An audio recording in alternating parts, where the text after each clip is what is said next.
నామంలో శుభములు. హైదరాబాద్ పట్టణం నుంచి మరి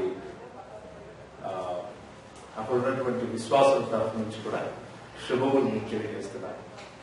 ఎక్కువ సమయం ఇక వేస్ట్ చేయకుండా తలలు ఉంచుకున్నట్లయితే ఒక చిన్న ప్రార్థన చేసుకుని మనం ప్రారంభించుకున్నాం. దానికి ముందు ఒక చిన్న మాట హెబ్రీయులకు రాసిన పత్రిక నుంచుకుంటాం. హెబ్రీయులకు రాసిన పత్రిక 1వ అధ్యాయం 1 నుంచి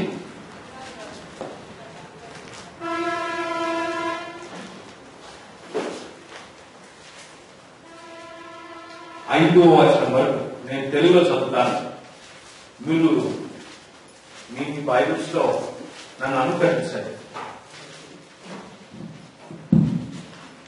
పూర్వకాలములు నానా సమయములలోను నానా విధములుగా ప్రవక్తల ద్వారా మన పితరులతో మాట్లాడిన దేవుడు ఈ దినముల అంతమందు కుమారుని ద్వారా మనతో మాట్లాడాడు. ఆయన ఆ కుమారుని సమస్తమునకును వారసునిగా నియమించాడు. ఆయన ద్వారా ప్రపంచములను నిర్మించను.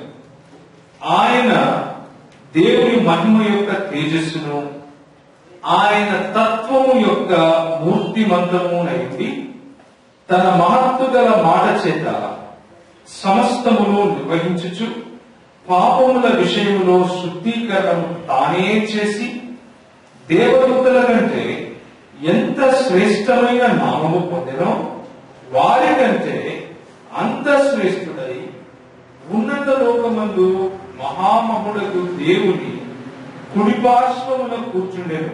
ఏలయనగా నీవు నా కుమారుడకు నేను నేడు నిన్ను కని ఉన్నాను అనియు ఇదిగాక నేను ఆయనకు తండ్రినయుండును ఆయన నాకు కుమారుడయుండును అనియు ఆ దూతలలో ఎవరితోనూ ఎప్పుడైనాను చెప్పినా. తనలో ఉంచుకుంటే ప్రార్థన చేసుకున్నాం. ప్రేమ కలిగిన తండ్రి, కృప కలిగిన దేవ, ఈ ఉదయకాల సమయంలో కృప మీ పాదాల సన్నిధికి వచ్చి మిమ్మల్ని ప్రతిమాలుకుంటున్నాం. మాతో మాట్లాడమని, మమ్మల్ని సంధించమని, మాకున్నటువంటి ఈ కొద్ది సమయంలో మిమ్మల్ని కూర్చిన మెండైన ఎక్కువైన అవగాహనను తెచ్చుకోవడానికి మీరు మాకు సహాయం చేయండి. మరి ప్రభా, మీరు మాత్రమే నిజమైన దేవుడు అని బైబిల్ గ్రంథం మాకు సెలవిస్తా ఉంది. మిమ్మల్ని కూర్చిన అవగాహన తెచ్చుకుంటూ మిమ్మల్ని పోలిన వాడు ఇంకొకడు లేడు అన్న సత్యాన్ని మేము గ్రహించలాగున ఈ అధ్యయనం దినమంతా మరి మాకు మీరు సహాయం చేయమని చిన్న ప్రార్థన యేసుక్రీస్తు వారి శ్రేష్టమైన నామంలో అడిగి పెట్టుకుంటున్నాం తండ్రి. ఈరోజు ఉదయం మనం ఏం చేస్తాము అంటే యేసుక్రీస్తును కూర్చిన సువార్త విన్న మనము 66 పుస్తకాలు కలిగినటువంటి ఈ లేఖనం అంటే బైబిల్ గ్రంథంలో ఉన్నటువంటి మాటలను చూసుకుంటాం. దేవుడు తనను తాను ఏ విధంగా ప్రత్యక్షపరుచుకున్నాడు, ఏ విధంగా ప్రకటించుకున్నాడు ప్రజలకు అన్న విషయం మనం చూస్తాం. హెబ్రీయులకు రాసిన పత్రిక 1వ అధ్యాయం 1వ వచనంలో మనం ఏం చూస్తున్నామంటే పూర్వకాలమందు నానా సమయములలోను నానా విధములుగాను ప్రవక్తల ద్వారా మన పితరులతో మాట్లాడిన దేవుడు అన్న విషయాన్ని చూస్తున్నాం. అంటే మనము కొలిచే దేవుడు, మన దేవుడైనటువంటి ఈ లేఖనంలో తనను తాను ప్రత్యక్షపరుచుకున్నటువంటి దేవుడు ఏమని చెప్తున్నాడంటే, నేను పూర్వకాలము నుండి నానా సమయములలో నానా విధములుగా ఏం చేస్తున్నాను, నేను ఏం చేస్తున్నాను అంటున్నాడు. మన పితరులతో ఆయన మాట్లాడాడు. ఆయన మన పితరులతో మాట్లాడాడు. మనము మన దేవుని గురించిన ద కాన్సెప్ట్ ఆఫ్ గాడ్ అన్న విషయాన్ని మనం చూస్తున్నాం. మన దేవుని గురించిన అవగాహన అన్న విషయాన్ని చూస్తున్నాం. మన పర అనే దేవుడు, దేవుడు అంటే దేవుడే ఉంటాడు. ఉదాహరణకి మీకు ఎక్కువ ఎక్కువగా కోపం వచ్చే ప్రశ్న ఒకటి ఉంటుంది. ఏంటంటే, నీకు ఎంతమంది తండ్రులయ్యా అంటే ఏమని చెప్తావు? కోపం వస్తుంది. వస్తుందా? ఎంత ధైర్యమా నీకు అలా అడగటానికి అని అనిపిస్తుంది. ఎందుకంటే తండ్రి ఒకడే ఉంటాడు ఎప్పుడైనా. అదేవిధంగా మనం ఒప్పుకున్నా ఒప్పుకోకపోయినా దేవుడు కూడా ఒకడే. ఈ ప్రపంచానికి, ఈ సృష్టికి దేవుడు ఒకడే. ఆ దేవుడు అద్వితీయుడైన దేవుడు, అద్వితీయుడైన సత్య దేవుడు. ఆ దేవుడిని గూర్చిన జ్ఞానం మనం తెలుసుకుంటాం ఈరోజు. ఆ దేవుడు మన పితరులతో మాట్లాడేవాడై ఉన్నాడు అన్న విషయాన్ని మనం చూస్తున్నాం. మన పితరులతో మాట్లాడే ఆ దేవుడు ఎలాంటి దేవుడు, ఆయనకు ఉన్నటువంటి గుణ లక్షణాలు ఏమిటి, ఆయనను కోరిన దేవుడు అని చెప్పుకునే వాళ్ళు ఉన్నారా? ఒకవేళ ఉంటే వారు మన లేఖనాలలో తను తాను ప్రత్యక్షపరుచుకున్న దేవుని వంటి వారా కాదా అన్న విషయాన్ని మనం చూస్తాం. కొంతమంది చిన్న బిడ్డలు ఇక్కడ ఉన్నారు. మరి అమ్మ మీకు సరిపోయే విధంగా అయితే నేను చెప్పలేను ఇప్పుడు. ఎందుకంటే మనకు ముందుగానే సమయం తక్కువ ఉంది. ఆ సమయం తక్కువ ఉండటంలో మనం ఎన్నో విషయాలు చూసుకోవాలి, ఎన్నో విషయాలు నేర్చుకోవాలి. కాబట్టి చేరి వచ్చిన వాళ్ళలో ఎవరైతే సిద్ధపడి వచ్చారో, ఎవరైతే ఈ విషయాలు సంపూర్ణంగా తెలుసుకోవాలి అని సిద్ధపడి వచ్చారో వాళ్లకు ఈ సెషన్ అర్థమవుతుంది. చిన్న బిడ్డలు 2 లేక 3 ఉన్నారు. మీకు అర్థమయ్యే విధంగా చెప్పటానికి వేరే సెషన్ ఏదైనా ప్రయత్నం చేద్దాం. ప్రస్తుతానికి చేరి వచ్చిన పెద్దలకు అందరికీ అర్థమయ్యే విధంగా నేను ప్రయత్నం చేస్తాను. అయినప్పటికీ ఒక చక్కటి విషయం ఏంటంటే, బైబిల్ చెప్పే సత్యం ఏంటంటే, దేవుడు తను తాను ప్రత్యక్షపరుచుకున్న విధానము చంటి బిడ్డలకు కూడా అర్థమవుతుంది. విశ్వాసంతో అంగీకరించే చంటి బిడ్డలకు కూడా అర్థమయ్యే విషయము. అయినప్పటికీ జ్ఞానంతో దేవుణ్ణి శోధించాలి, పరిశోధించాలి, ఆయన మొత్తం సంపాదించుకోవాలి, అర్థం చేసుకోవాలి అని అనుకునే జ్ఞానులు అని చెప్పుకునే వాళ్ళకి జీవితం మొత్తం కష్టపడినా అర్థం కాని విషయము దేవుడు. సో మొట్టమొదటి విషయం, దేవుడు ఎందుకు మన పితరులతో మాట్లాడాడు హెబ్రీయులకు రాసిన పత్రిక 1వ అధ్యాయంలో అంటే, మన పితరులైన ఎవరైనా సరే, సృష్టింపబడిన ఏ మానవుడు కూడా ఒక చెట్టు కింద కూర్చోనో, ఒక పుట్టలో దాక్కునో, లేకపోతే ఒక గుహలోకి వెళ్ళో దేవుణ్ణి నేను గ్రహించాను, దేవుణ్ణి నేను సంపూర్ణంగా అర్థం చేసుకున్నాను అని చెప్పటానికి వీలు లేదు. ఎందుకు అంటే, నిర్వచన రీత్యా దేవుడు ఏమై ఉన్నాడు చెప్పండి. ఒకవేళ మీరు దేవుడు ఏ దేవుడినైనా ఆరాధించాలి అనుకుంటే ఎటువంటి దేవుడిని ఆరాధించాలని ఆశపడతారు చెప్పండి. ఒకానొక రోజు పుట్టి ఇంకొక రోజు చనిపోయేవాడు దేవుడు అవుతాడా? ఎందుకని అంటే మొదలు అంతము ఉన్నవాడు దేవుడు కాకూడదు. ఎందుకంటే ఆ దేవునికి మొదలుకు ముందు ఏముంది అన్న ప్రశ్న వస్తుంది. ఆ దేవుడు అంతం అయిపోయిన తర్వాత ఏముంది, ఎలా ప్రపంచం నడుస్తుంది అన్న ప్రశ్న వస్తుంది. కాబట్టి నిత్యత్వంలో ఉన్నవాడే దేవుడు అయి ఉండాలి. రెండవ విషయం, నీవు దేవునిగా కొలవాలనుకున్నవాడు ఒకవేళ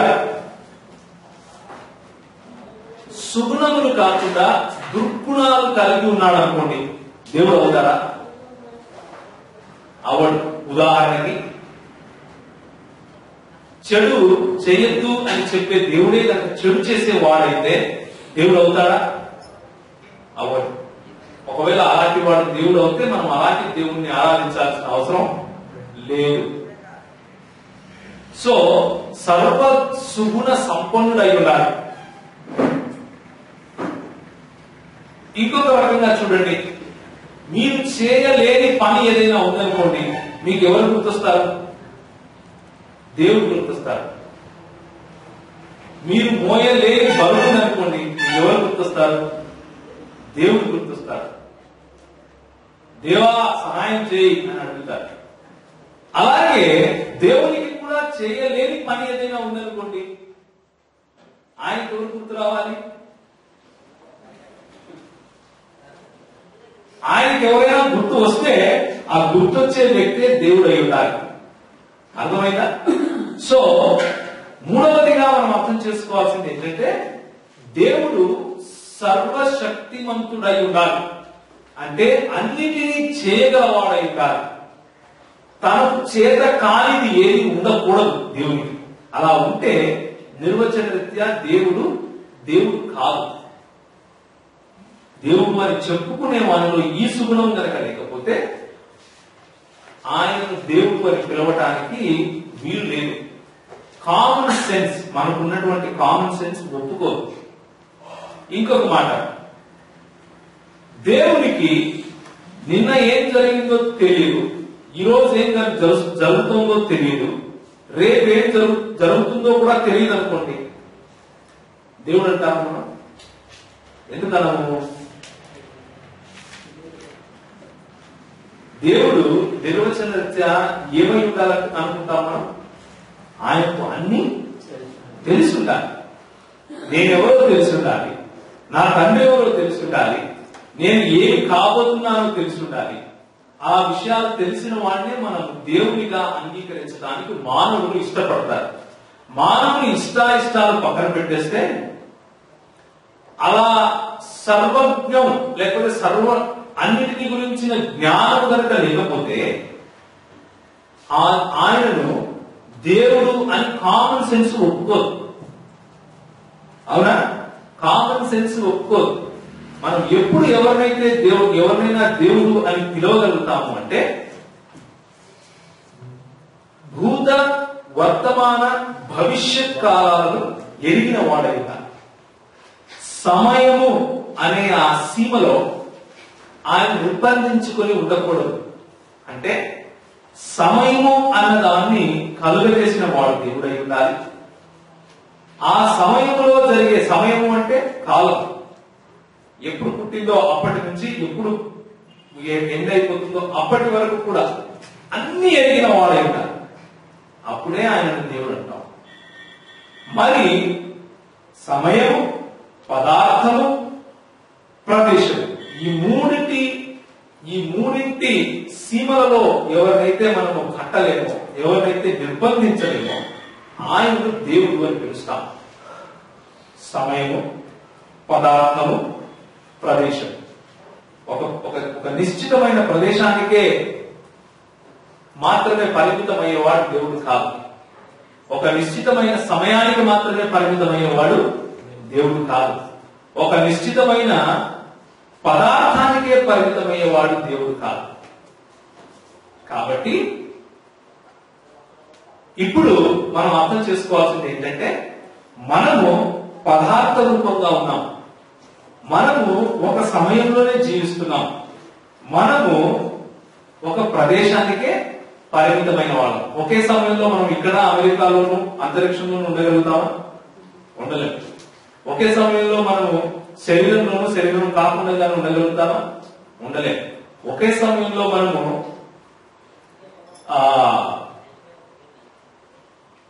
నిన్న, ఈరోజు, రేపు ఒకటేసారి ఉండగలుగుతామా? ఉండలేము. కాబట్టి మనము పదార్థము, ప్రదేశము మరియు సమయము, ఈ మూడిటి బంధకాలలో ఉన్నాం. అలా ఈ పదార్థము, సమయము, ప్రదేశము అనే పరిమితులను దాటుకొని పరిమితుల పైన ఉండేవాడిని దేవుడు అని పిలుస్తాం. ఇప్పుడు మీరు, నేను, ఈ పరిమితుల్లో ఉన్న నువ్వు, నేను దేవుని తెలుసుకోవాలి అని ప్రయత్నం చేస్తే, దేవుని అర్థం చేసుకోవాలి అని ప్రయత్నం చేస్తే, ఆయనకున్న ఔన్నత్యాన్ని మనం గుర్తుంచుకోవాలి అని ప్రయత్నం చేస్తే, ఆయన ఔన్నత్యం మొత్తాన్ని నాకున్నటువంటి ఈ పరిధులలో అర్థం చేసుకోవాలి నా సొంతంగా అని ప్రయత్నం చేస్తే సాధ్యపడుతుందా? సాధ్యపడదు. మనకు ఒక చిన్న అణువు గురించి తెలుసుకోవాలి అంటే కొన్ని వందల సంవత్సరాలు పట్టింది. ఒక సైంటిస్ట్ ఏమంటాడంటే, ఇప్పటి వరకు సైన్స్ కనుక్కున్న మొత్తం ఏదైతే ఉందో అది ఈ సృష్టిలో ఉన్న ఒక అణువుతో సమానం. సృష్టిలో ఉన్న ఒక అణువుతో సమానం. ఇప్పటి వరకు సైన్స్ కనుగొన్న విషయాలన్నీ కూడా, ఇప్పటి వరకు సైన్స్ కనుగొన్న విషయాలు మనలో ఎంతమందికి తెలుసు? కొన్ని విషయాలు తెలుసా? కొన్ని ఫిజిక్స్ తెలుసా? సంస్కృతం తెలుసా? భాషలు తెలుసా? మనకు కొంచెం కొంచెం కొంచెం కొంచెం ప్రవేశం అంతే కదా, అంతకు మించి ఎక్కువ తెలియదు. సో దేవుడు సృష్టించిన ఈ అపార సృష్టిలో అణువంత మొత్తం సైంటిస్టులు అందరూ కలిసి ప్రయత్నం చేస్తే వాళ్ళు కనుగొన్నారంట. ఆ వాళ్ళు కనుగొన్న ఆ అణువులో, ఆ అణువులు కనుక ఒక బ్రహ్మాండంగా మనం ఆలోచిస్తే అందులో ఒక అణువు కూడా మనకు తెలియదు. ఇది మనం బతుకు. మనం వెళ్ళి చెట్టు కింద కూర్చొని ధ్యానం చేస్తే దేవుణ్ణి అర్థం చేసుకుంటామా? చేసుకోలేదు. ఆయన సృష్టినే అర్థం చేసుకోలేని మన మనసులు, ఆయన సృష్టినే గ్రహించలేని మన మెదడు దేవుణ్ణి గ్రహిస్తుంది అనుకుంటే దాన్ని ఏమంటాం? బుద్ధి లేని తనము అంటాం. అలాంటి వాళ్ళకు బైబిల్ ఏం చెప్తుందంటే మూర్ఖులు అంటుంది. ఇంకొక రకం ప్రజలు ఉన్నారు, ఇది చేత కాక దేవుడే లేడు అంటారు. వాళ్ళను కూడా బైబిల్ మూర్ఖులు అని పిలుస్తుంది.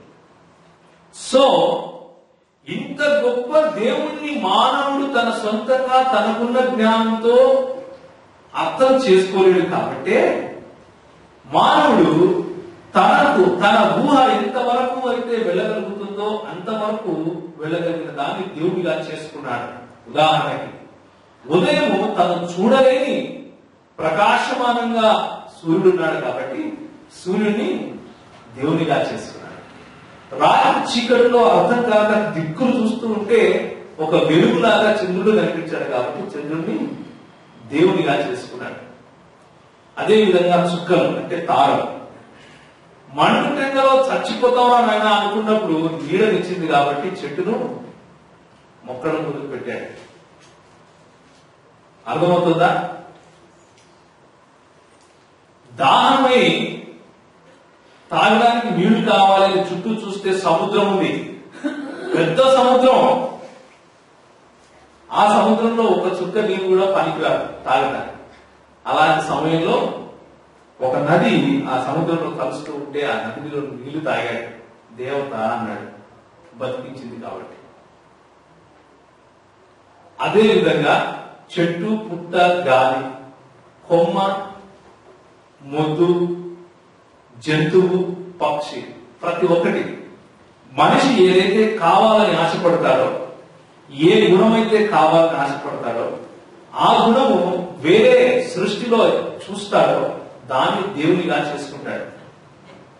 అందుకనే మానవుడు దేవుళ్ళను సృష్టించుకున్నారు. అయితే మనల్ని సృష్టించిన దేవుడు మనల్ని అలా అనాథలుగా విడిచిపెట్టలేదు. ఆయన ఏమన్నాడంటే మనం చదివిన వాక్య భాగంలో ఏమన్నాడు? ఇప్పుడు చదవండి.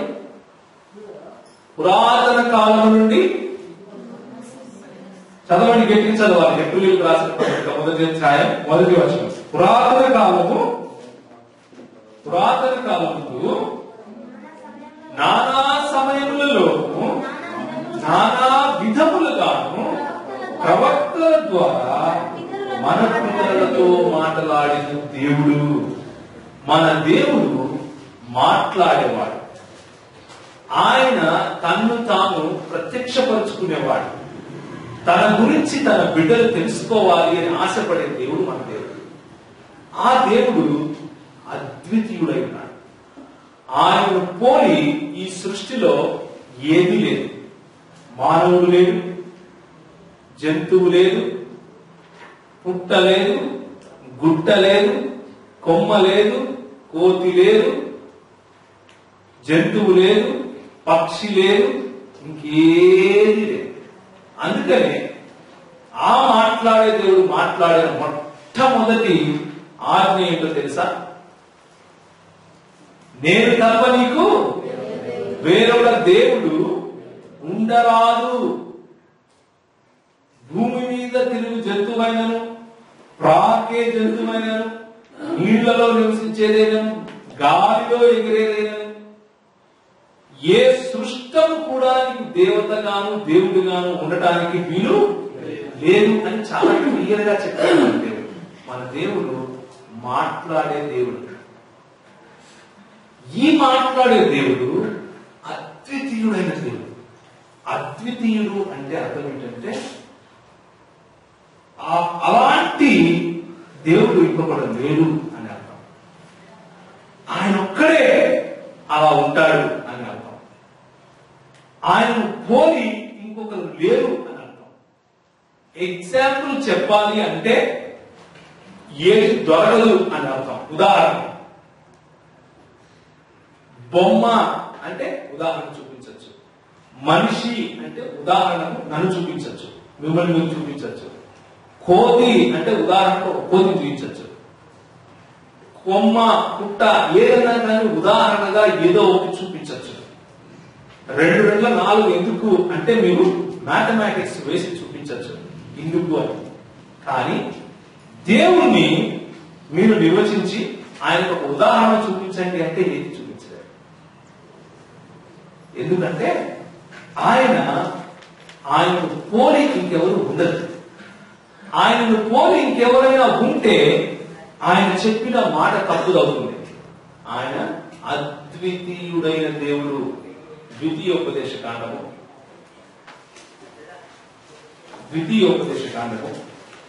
6వ అధ్యాయంలో ఈ మాట ఉంటుంది. నీ దేవుడైన యెహోవా అద్వితీయుడకు యెహోవా. అద్వితీయుడు అన్న మాటకు హెబ్రీలో రాసిన పదం ఏంటంటే ఏకాద్. ఆ మాటకు అర్థము లేకపోతే ఆ మాటలో బహుళత్వము దాగి ఉంది. ఆయన అద్వితీయుడైన దేవుడు ఒక దేవుడు అయినప్పటికీ ఆయన ఒంటరి వాడు కాదు అని బైబిల్ మనకు చెప్తా ఉంది.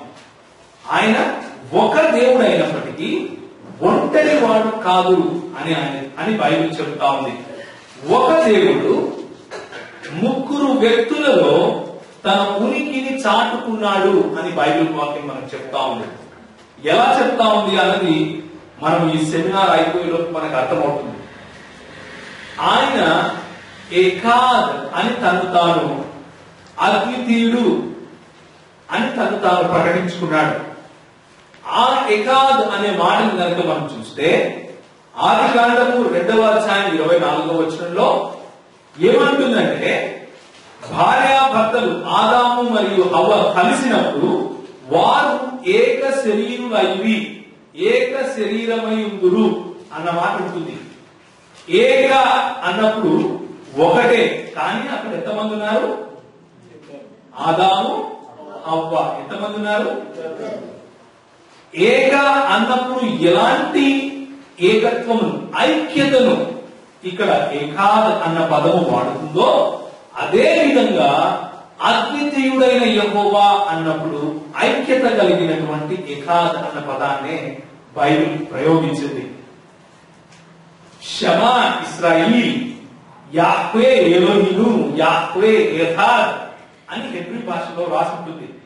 ఇశ్రాయేలు వినుము, నీ దేవుడైన యెహోవా అద్వితీయుడవు యెహోవా అని రాసుంటుంది. అద్వితీయుడు అన్నప్పుడు వాడిన పదము ఏకాద్. అదే పదాన్ని ఆదికాండము 2వ అధ్యాయం 24లో చూస్తున్నాం, 11వ అధ్యాయం 6లో కూడా చూస్తున్నాం. అప్పుడు యెహోవా ఇదిగో జనము ఒక్కటే అంటున్నాడు. జనములో ఎంతమంది ఉంటారు? ప్రజలు. జనంలో ప్రజలు ఎంతమంది ఉంటారు? చాలా మంది ఉంటారు, కానీ ఒకటే అంటున్నాడు. అలాంటి బహుళత్వముతో కూడిన ఏకవచనము ఏకార్ అంటే, బహుళత్వము అంటే మీకు అర్థమైంది కదా, ఒకటి కంటే ఎక్కువ నువ్వు బహుళత్వం అంటావు. బహుళత్వముతో కూడిన ఏకవచనము ఏక. దేవుడు తను తాను ఆ విధంగా ప్రకటించుకున్నాడు.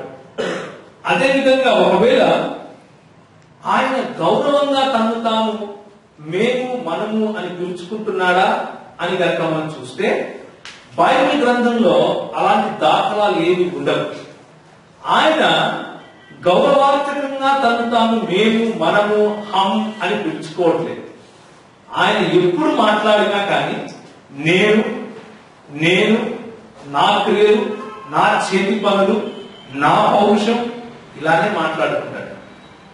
కనుక బహుళత్వంతో కూడిన ఏకాద్ అనే పదము ఏదో కేవలం గౌరవం కోసం ప్రభువు వాడుకున్నాడు అంటే కూడా అది తప్పే. ఆయన ప్రతిసారి తన గురించి తను మాట్లాడుకుంటూ నేను, నా కుటుంబం, నా ప్రజలు అంటూ ఏకవచనంలోనే తను తాను సంబోధించుకుంటూ ఉంటాడు. కాబట్టి అలాంటి మిస్కన్సెప్షన్ అంటే తప్పుడు అర్థం ఇచ్చేది కూడా ప్రభు వారు చేయలేదు. కొన్ని ప్రవక్తలేమైనా దేవుణ్ణి మీరు, తమరు అని బహుళత్వంలో మాట్లాడారా, బహువచనంతో మాట్లాడారా అని చూస్తే అలా కాదు. మోషే మాట్లాడతాడు, నీ చిత్తమైతే చూడండి ఆ నిర్గమాకాండ 34:8 వచనం, ప్రభువా నా మీద నీకు కటాక్షం కలగాలి. నీకు అంటున్నాడా, నీకు అంటున్నాడా? నీకు. సో హెబ్రీయుల సంస్కృతిలో పెద్దవాళ్ళకి గౌరవం ఇవ్వాలి అని ఉన్నా లేకపోయినా దేవునికి మాత్రం వాళ్ళు స్పష్టంగా ఏకవచనాన్ని వాడారు. స్పష్టంగా నువ్వు అనే సంబోధించారు. దావీదు రాజు దేవుని గురించి చెబుతూ యెహోవా లెమ్ము, దేవా బాధపడు వారిని నీ మరువక నీ చెయ్యి ఎత్తుము అని సంబోధిస్తున్నాడు. ఇలా చూసుకుంటూ పోతే ఏ ప్రవక్త కూడా దేవుణ్ణి మీరు అని సంబోధించినట్లుగా మనం చూడం. అదేవిధంగా ఒకవేళ రాజులు తమను తాము మాట్లాడుకున్నప్పుడు గౌరవాత్మకంగా ఏమైనా మాట్లాడుకుంటారా అని చూస్తే అలా కూడా మనం చూడం.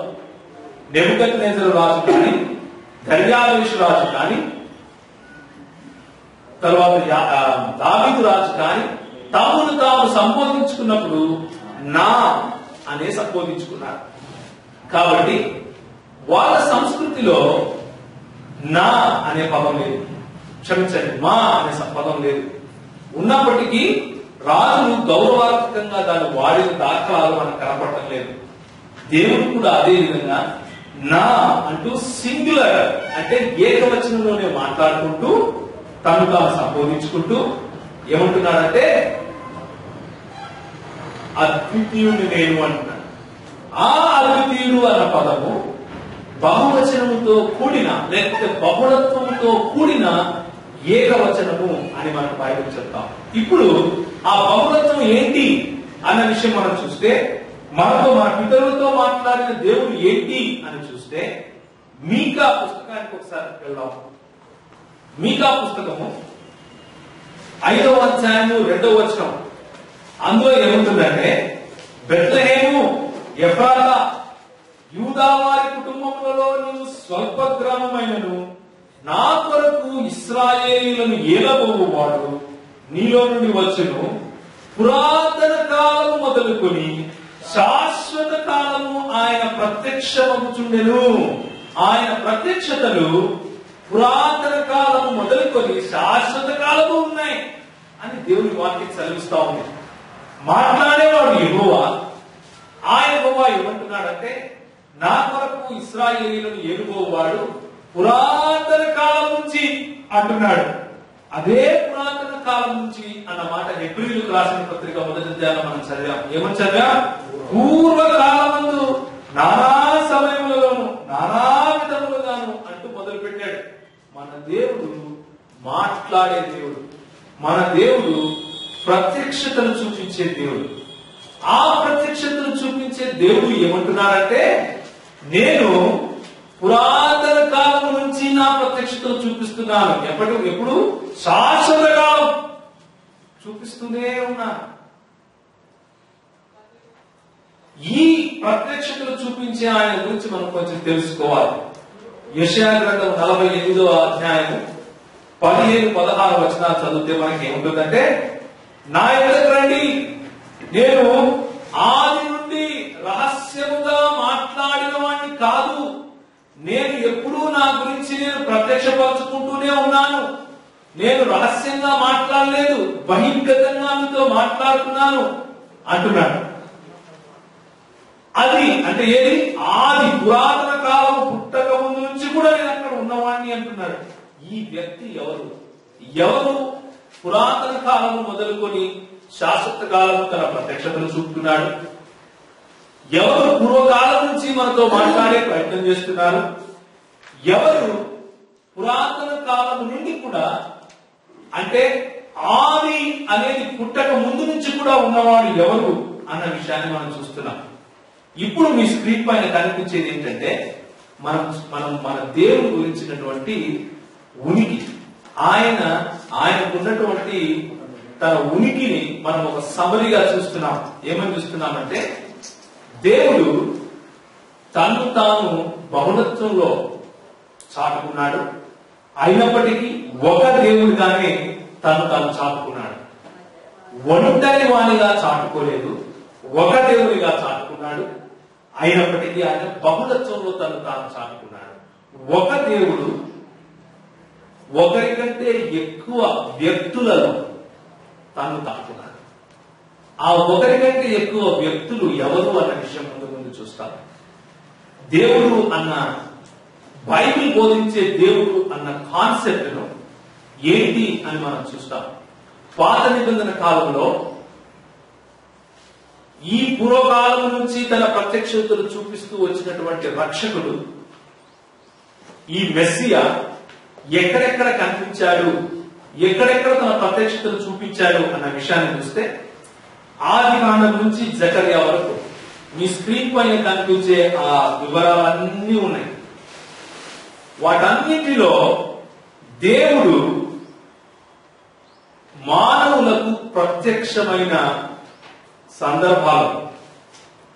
దేవుడిని చూచి మానవుడు జీవించగలరా? జీవించలేడు. అయినప్పటికీ దేవుడు తన ప్రత్యక్షతను చూపించుకుంటూనే వచ్చాడు. దానినే ఏమంటామంటే, దేవుణ్ణి అర్థం చేసుకునే బుద్ధి మానవునికి లేకపోయినా దేవుని ప్రత్యక్షత మానవునికి దేవుడు ఇచ్చినప్పుడు దాన్ని అర్థం చేసుకునేంత బుద్ధి కూడా ఇస్తాడు, దాన్ని అర్థం చేసుకునేందుకు కృపను కూడా ఇస్తాడు. అదేవిధంగా దేవుని సర్వ దైవత్వాన్ని చూసి జీవించలేని పరిస్థితి మానవునికి ఉన్నప్పటికీ, దేవుడు తను తాను బయలుపరచుకున్నప్పుడు మానవుడు దేవుణ్ణి అర్థం చేసుకునేలాగా, దేవుని చూడగలిగేలాంటి కృపను కూడా ఆయన దయచేస్తాడు. ఇప్పుడు మీరు రాసుకోవడం ఒక 2 నిమిషాలు ఆపి దయచేసి నాతో పాటి రండి.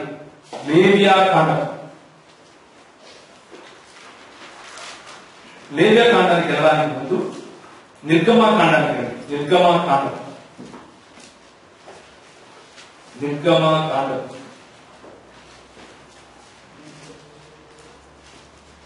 34వ అధ్యాయం. ఇక్కడ షకైనా మహిమ, దేవుని మహిమ దిగి రావడం, ప్రజలు ఆయనను చూడటం అనే విషయం, అనే సన్నివేశం నేను మీకు పరిచయం చేస్తున్నాను. 34వ అధ్యాయం నిర్గమాకాండం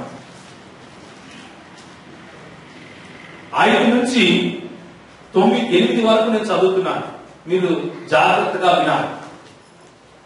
మేఘములలో యెహోవా దిగి అక్కడ అతనితో నిలిచి యెహోవా అను నామమును ప్రకటించాడు. ఏమని ప్రకటించాడు?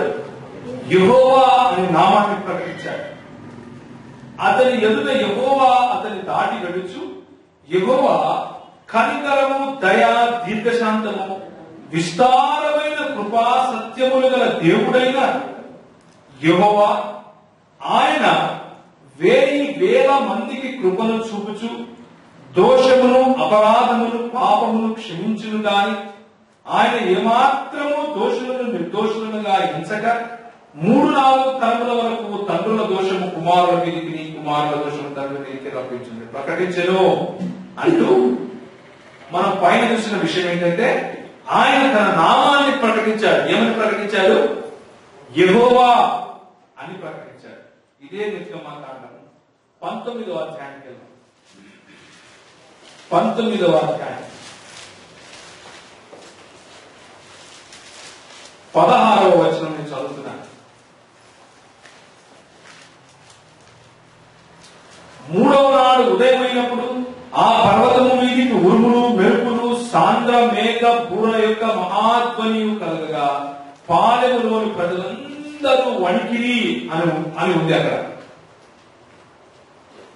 సో దేవుడు తన ప్రత్యక్షతను మేఘము రూపంలోను మహాశబ్దంతోను తన ప్రజలకు ఆయన చూపించుకున్నట్టు మనం చూస్తాం. ఇంకొంచెం ముందుకు కనుక మనం వెళ్తే, ఒకసారి రండి నాతో పాటు.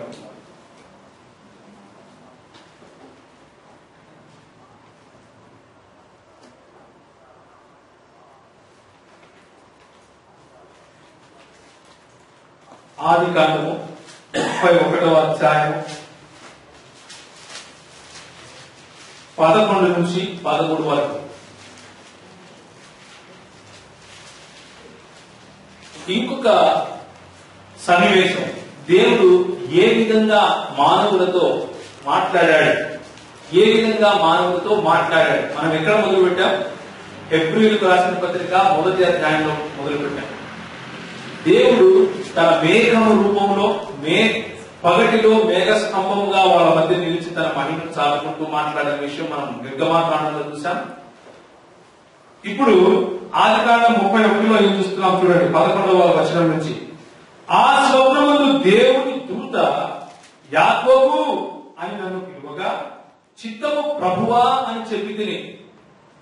అప్పుడు ఆయన, నీ కన్నులెత్తి చూడుము, గొర్రెలను దాచుచున్న పొట్టేలన్నీ చారలేను, పొడలేను, మచ్చలేను కలిగి ఎలయనగా లాభాను నీకు చేయించున్నది యావత్తును చూస్తుని, నీవెక్కడ స్తంభము మీద నూనె పోసితవో, ఎక్కడ నాకు మొక్కుబడి చేసితివో ఆ బేతేలు దేవుడను నేనే అని ఎవరు చెప్తున్నారు? యెహోవా దూత చెప్తున్నాడు. యెహోవా దూత చెప్తున్నాడు. మేఘముగా ఆయన దర్శించాడు ప్రజల్ని. యెహోవా దూత అనే పేరుతో ఆయన దర్శించాడు.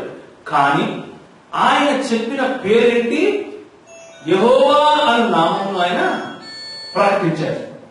మన దేవునికి ఉన్నటువంటి పేరు ఏంటంటే యెహోవా అనే పేరు. కనుకనే యాకోబు తన పిల్లలను పిలిచి ఆశీర్వదిస్తూ ఏమన్నాడంటే, ఏ దూత అయితే నన్ను ఇంతవరకు నడిపించిందో, ఏ దూత అయితే, చూడండి, ఏ దూత అయితే నన్ను ఆశీర్వదించిందో ఆ దూతకు సాక్షిగా అంటూ యెహోవాను ఆ దూతతో పోల్చి మరీ మాట్లాడతాడు. పిలిచింది యెహోవా, ఆశీర్వదించింది యెహోవా, ఇచ్చింది యెహోవా, కానీ ఆ దూత అని యాకోబు చెప్పినట్లుగా మనం చూస్తాం. ఇంకొక మాట చూడండి, ఆదికాండము 22వ అధ్యాయం 11 నుంచి 11. ఆదికాండము 22వ అధ్యాయం 11 నుంచి 11. యెహోవా దూత పరలోకములో నుండి అబ్రహామా అబ్రహామా అతను పిలిచింది. ఎప్పుడు అబ్రహాము తన కుమారుని తీసుకుని వెళ్ళాడు ఇస్సాకును బలి అర్పించడానికి. అక్కడికి వెళ్ళి బలి ఇంకా ఇవ్వబోతాడు అనగా ఈ వాయిస్ వచ్చింది, ఈ స్వరం వినపడింది. యెహోవా దూత మాట్లాడుతున్నాడు పరలోకంలో నుండి. ఆ దూత మాట్లాడుతూ ఏమంటున్నాడంటే, ఆ చిన్నవాని మీద చేయి వేయద్దు, అతను ఏమి చేయద్దు. నీకు ఒక్కడైన నీ కుమారుని ఎవరికి ఇవ్వడానికి నేను తీయలేదు, నాకు ఇవ్వడానికి. ఇవ్వమని చెప్పింది ఎవరు? యెహోవా దేవుడు. మాట్లాడేది ఎవరు? దూత. ఏమంటున్నాడు? నాకు ఇవ్వడానికి నువ్వు వెనుదీయలేదు అంటున్నాడు. ఇక్కడ మనం స్పష్టంగా దేవుని యందు బహుళత్వాన్ని చూస్తున్నాం. ఒకరికంటే ఎక్కువ వ్యక్తులను చూస్తున్నాం. దీన్ని గుర్తుంచుకోవాలి. ఇంకొక మాట్లాడు, నిర్గమ 3.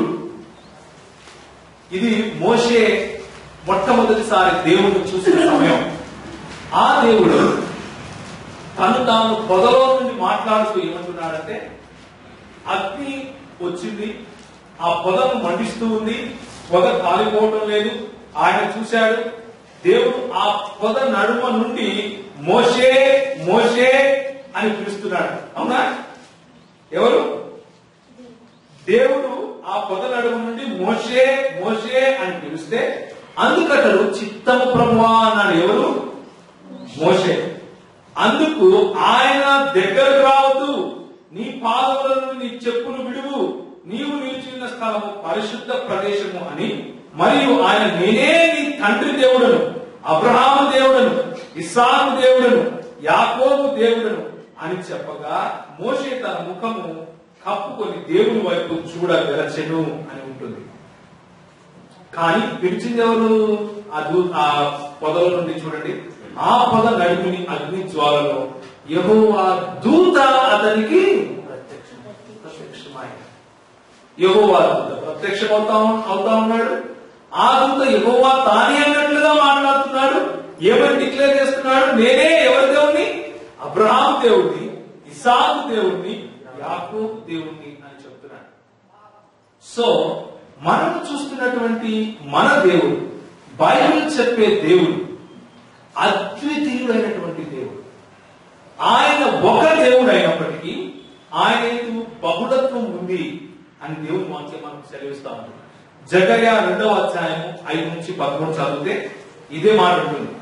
నేను దాని చుట్టూ అంటే ఇశ్రాయేలు చుట్టూ అగ్ని ప్రాకారముగా ఉండును, నేను దాని మధ్యను నివాసినై మహిమకు కారణముగా ఉండును అని యెహోవా చెప్తున్నాడు. జకర్యా చెప్పటం లేదు, యెహోవా చెప్తున్నాడు. చెప్తూ అలా ముందుకు వెళ్ళి అలా చదివితే మనం ఆఖరిలో ఏముంటుందంటే, అప్పుడు సైన్యములకు అధిపతులకు యెహోవా నన్ను పంపి ఉన్నాడని మీరు తెలుసుకుందురు. మాట్లాడేది ఎవరు? ఫస్ట్ నేను దాని మధ్య నివాసమై ఉంటాను అని మాట్లాడేది యెహోవాయే. ఆ మాట్లాడే యెహోవా ఏమంటున్నారంటే, నన్ను ఎవరు పంపారని? సైన్యములకు అధిపతులకు యెహోవా పంపాడని మీరు తెలుసుకుంటారు అంటున్నాడు. అంటే పంపించేది యెహోవాయే, వచ్చింది కూడా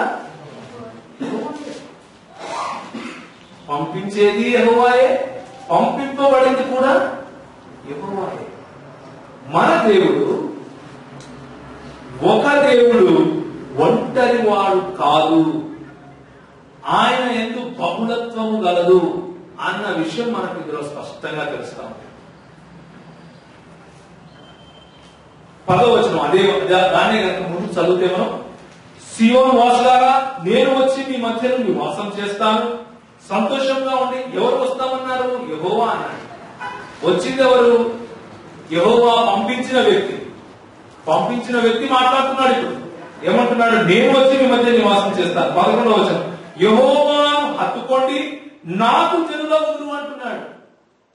హత్తుకోవాల్సిందేమో యెహోవాను, జనులయ్యేది ఎవరికి? వచ్చిన వ్యక్తి. అర్థమవుతుందా? దేవుని గ్రంథము స్పష్టంగా మాట్లాడుతా ఉంది. యెహోవా తన పరిశుద్ధమైన నివాసము విడిచి వచ్చుచున్నాడు, ఆయన సన్నిధిని మౌనులై ఉండుడి. తన పరిశుద్ధ సన్నిధిని విడిచిపెట్టి వచ్చింది ఎవరు? యెహోవా. ఆ యెహోవాను పంపింది ఎవరు? యెహోవా. యెహోవాను హత్తుకుంటే ఎవరి జనులం అవుతాం మనం? పంపబడిన వ్యక్తి జనులం అవుతాం. స్పష్టంగా దేవుని యందు బహుళత్వం మనం చూస్తున్నాం. అలా చూసుకుంటూ పోతే చాలా మాటలు మనం చూడొచ్చు. కనుక మనం వాటిని కొంచెం పక్కన పెట్టి ముందుకెళ్దాం. న్యాయాధిపతులు 2వ అధ్యాయము 1వ వచనం. ఐగుప్తు నుంచి ఇశ్రాయేలీయులను విడిపించింది ఎవరు? యెహోవా దేవుడు. కానీ యెహోవా దూత గిల్గాలులో నుండి మాట్లాడుతూ ఈ మాట చెప్తున్నాడు. ఏమని? నేను మిమ్మల్ని ఐగుప్తులో నుండి రప్పించితిని అని యెహోవా దూత మాట్లాడుతున్నాడు. కానీ వారిని ఎవరు రక్షించింది? ఇశ్రాయేలును ఐగుప్తు నుంచి విడిపించింది, విమోచించింది ఎవరు? యెహోవా దేవుడు. చెప్పుకునేది ఎవరు? యెహోవా దూత. నిర్గమాకాండము 23వ అధ్యాయం 20 నుంచి 24 వరకు చదివితే నేను ఇంతకు ముందు చెప్పినట్లు యాకోబు తన పిల్లలను ఆశీర్వదిస్తూ చెప్తున్నాడు, ఇదిగో త్రోవలో నిన్ను కాపాడి నేను సిద్ధపరిచిన చోటుకు నిన్ను రప్పించుటకు ఒక దూతను నీకు ముందుగా పంపుచున్నాను అని ఎవరు చెప్తున్నారు? దేవుడు చెప్తున్నాడు. ఎవరికి? ఇశ్రాయేలు ప్రజలకు. కానీ ఆ దూత ఏమంటున్నాడు? నేనే నిన్ను రక్షించాను అంటున్నాడు. స్క్రీన్ మీద మీకు కనిపించే ఆ వచనాలు మీరు ఒకసారి చూడండి. సో మనకు స్పష్టంగా తెలిసేది అది ఆదికాండము 48వ అధ్యాయము 15 నుంచి 16 వరకు చూస్తే తన సంతానాన్ని యాకోబు పిలిచి ఆశీర్వదిస్తూ ఇలా అంటున్నాడు, యోసేపును దీవించి నా పితరులైన అబ్రహాము ఇస్సాకులు ఎవరిని ఎదుట నడుచుచుండిరో ఆ దేవుడు, ఎవరు ఎదుట నడుచుండిరో ఆ దేవుడు, నేను పుట్టింది మొదలుకొని నేటి వరకు ఎవడు నన్ను పోషించాడో ఆ దేవుడు. మొట్టమొదటిది అబ్రహాము ఇస్సాకులు ఏ దేవుడి ముందైతే నడిచారో ఆ దేవుడు. నేను పుట్టింది మొదలుకొని ఇప్పటి వరకు నన్ను ఎవరైతే నడిపించారో ఆ దేవుడు.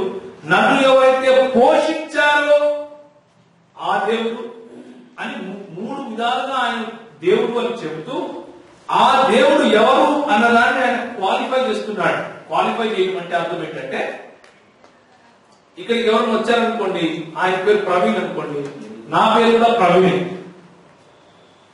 ప్రవీణ్ అని పిలిస్తే ఇద్దరం పలుకుతాం. చెప్పనా పిలిచినవా అంటారు. అప్పుడు మీరేమంటారు? తెల్ల షర్ట్ వేసుకున్నా, తెల్ల టీ షర్ట్ వేసుకున్న ప్రవీణ్, ప్రవీణ్ పగడాల అని పేరు పెట్టి పిలుస్తారు. క్వాలిఫైయింగ్ అది. ప్రవీణ్ పగడాల ఫలానా ఊర్లో పుట్టి ఫలానా ఊరు నుంచి మా ఊరు మహాదేవుడికి వచ్చాడు, ఆ ప్రవీణ్ పిలుస్తున్నాను అని మీరు వివరించి క్వాలిఫై చేస్తారు. ఎమ్మెల్యేలు చాలా మంది ఉంటారు. ఇక్కడికి ఎమ్మెల్యే గారు వచ్చారనుకోండి ఒక సాయంత్రం, ఆయన మీ ఊరు ఎమ్మెల్యే అనుకోండి, ఏమని చెప్తారు మీరు? ఎమ్మెల్యే నరసరావు గారు వచ్చారు, లేకపోతే నరసింహుడు గారు వచ్చారు, ఆయన ఫలానా నియోజకవర్గంలో 2014లో గెలిచి ఫలానా పార్టీ ద్వారా ఆయన ఎమ్మెల్యేగా ప్రస్తుతం సిట్టింగ్ ఎమ్మెల్యేగా ఉన్నారు అని ఆయన్ని స్పష్టంగా అందరికీ అర్థమయ్యేటట్లు క్వాలిఫై చేస్తారు. అదే చేస్తున్నాడు ఆయన. ఎవరు? యాకోబు. ఏమంటున్నాడు? అబ్రహాము ఇస్సాకులు ఏ దేవుని ముందు అయితే నడిచారో, నన్ను ఏ దేవుడైతే ఇంతవరకు పోషిస్తున్నాడో, నేను పుట్టింది మొదలుకొని నేటి వరకు ఎవరైతే నన్ను పోషించి సమస్త కీడులలో నుండి నన్ను తప్పించిన, చదవండి, సమస్త కీడులలో అనగా సమస్త అంటే దేవుడు అనగా సమస్తమైన కీడులలో నుండి నన్ను తప్పించిన దూత. తీరేదా? ఆదికాండం 48, 15 నుంచి 16. సమస్త కీడులలో నుండి నన్ను తప్పించిన దూత అంటే యాకోబు మనసులో ఈ దూతయే అబ్రహాము మరియు ఇస్సాకుల దేవుడు, ఈ దూతయే ఆయనను పోషించిన దేవుడు, ఈ దూతయే తాను పుట్టినది మొదలుకొని నేటి వరకు నడిపిస్తున్న దేవుడు అంటూ యాకోబు అంటే అబ్రహాము ఇస్సాకు యాకోబుల దేవుడు అని మనం చెప్పుకునే యెహోవా తను తాను పిలుచుకునే పద్ధతి అది. ఎవరి? నేను అబ్రహాము దేవుణ్ణి, ఇస్సాకు దేవుణ్ణి, యాకోబు దేవుణ్ణి. ఆ యాకోబు ఆ దేవుణ్ణి క్వాలిఫై చేస్తూ చెప్తున్నాడు. ఏమని? దూత అంటున్నాడు. మన దేవుడు అద్వితీయుడు, ఒకడు, ఒంటరి వాడు కాదు. ఆయన యందు బహుళత్వం ఉంది. నూతన నిబంధన గ్రంథంలోకి వెళ్ళినప్పుడు ఆ బహుళత్వం ఏంటి, ఆయన బహుళత్వంగా ఉన్నప్పుడు ఆయన మన పట్ల ఏ విధంగా సృష్టి కార్యం మొదలుకొని మనల్ని విమోచించే కార్యం వరకు కూడా ఆయన బహుళత్వం ఎలా ఉంది అన్న విషయాన్ని మనము తర్వాత గమనిస్తాం. కాకపోతే మనము ఈ దేవుని గురించి ఇంకో 2 మాటలు చూసుకుందాం. మన దేవుని ఔన్నత్యాన్ని నేను మీకు మీ ముందు పెడుతున్నాను. ఆ దేవుడు ఏమన్నారంటే నిర్గమకాండం 3వ అధ్యాయం, ఇప్పుడు మీకు చదవాలి. నిర్గమకాండం 3వ అధ్యాయం 13 నుంచి 15 వరకు లేఖనాలు చదవడం అలవాటు చేసుకోవాలన్నా. లేఖనాలు లేకుండా మీరు తిరగటం అంటే కత్తి లేకుండా యుద్ధానికి వెళ్తాం, చచ్చిపోతారు. అర్థమైందా? లేఖనాలు చదవాలి. నిర్గమకాండం 3వ అధ్యాయం 14వ వచనం. దేవుడు నేను అంటే మోషే అడుగుతున్నాడు, నువ్వు పంపిస్తున్నావు బాగానే ఉంది, నేను వెళ్తున్నా, ఏమని చెప్పాలి నన్ను అడుగుతున్న వాళ్ళు. ఎవరు నువ్వు, ఏ దేవుడు పంపించినాడు నిన్ను అంటే నేనేం చెప్పాలి అంటే దేవుడు ఒక స్టేట్మెంట్ ఇస్తున్నాడు. ఏమని? నేను ఉన్నవాడను మనవాడనై ఉన్నానని మోషేతో చెప్పాను. అట్లా కాదు, నాకు పేరు చెప్పు, నువ్వు నాకు పేరు చెప్పు. వాళ్ళు నువ్వు ఉన్నవాడు అంటే ఏమని చెప్తారు, వాళ్ళకి అర్థం కాదు. నాకు పేరు చెప్పు అని అడుగుతారు. 15వ వచనము చూడండి. మరియు దేవుడు మోషేతో ఇట్లా అన్నాడు. ఏమన్నాడు చదవనా? మీ పితరుల దేవుడైన యెహోవా అనగా చదవనా? అబ్రహాము దేవుడు, ఇస్సాకు దేవుడు, యాకోబు దేవుడునైనా యెహోవా మీ యొద్దకు నన్ను పంపెనని నీవు చెప్పవలెను. ఇశ్రాయేలులో చెప్పాలి. నిరంతరము చదవమా, నిరంతరము నా నామం ఇదే, తరతరములకు ఇది నా జ్ఞాపకార్థ నామము. ఆయన పేరు మారిపోతుంది అని దేవుని వాక్యం ఇక్కడ సెలవిస్తుందా?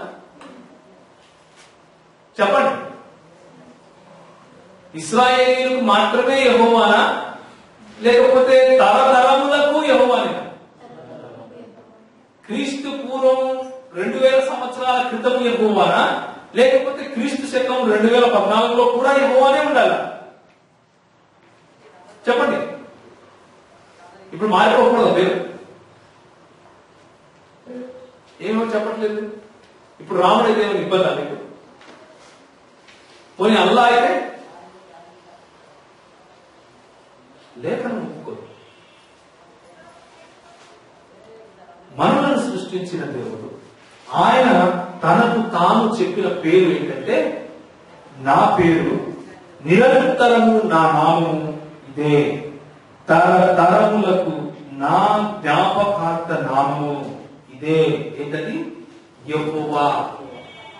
యెహోవా అన్న పదము యూదులు యాహ్వే అన్న పదాన్ని పలుకరు కాబట్టి యెహోవా అని రాశారు. యాహ్వే అన్న పదాన్ని వాడు పలకరు కాబట్టి ఎలోహిం అని యెహోవాగా పెట్టారు. ఆ యెహోవా అన్న పదాన్ని కూడా వాళ్ళు పలకరు.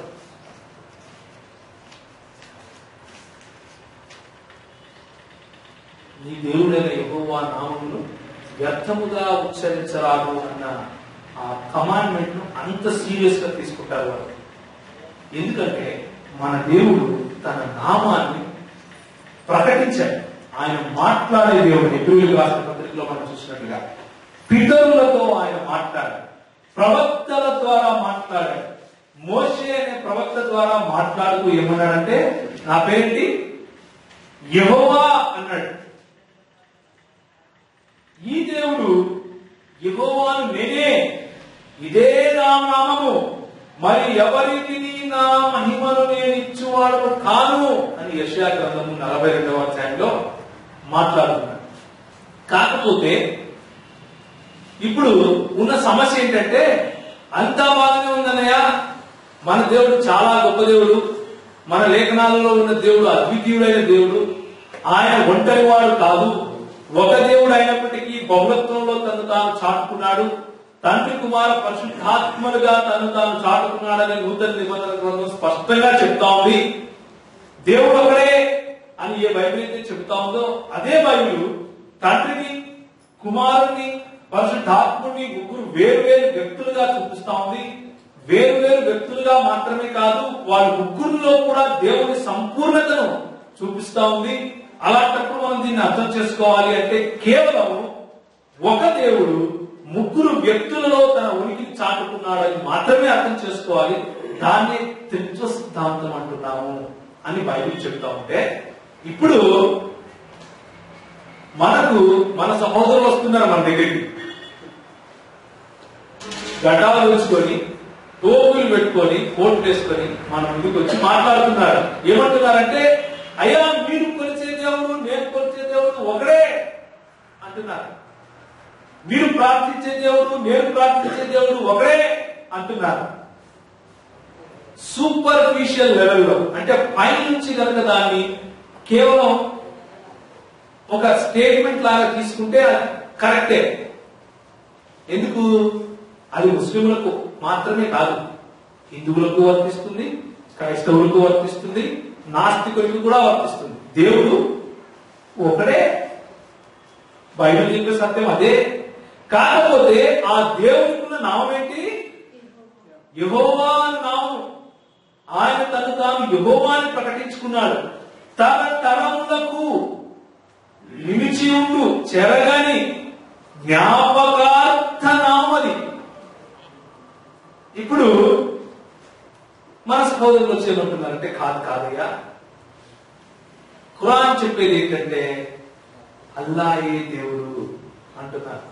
అల్లాయే పాత నిబంధనలో ఉన్నటువంటి యెహోవా అంటున్నారు. దీన్ని మనం కొంచెం గమనించాలి. మరి ఒకవేళ నిజంగా వాళ్ళు చెప్పేది నిజమా?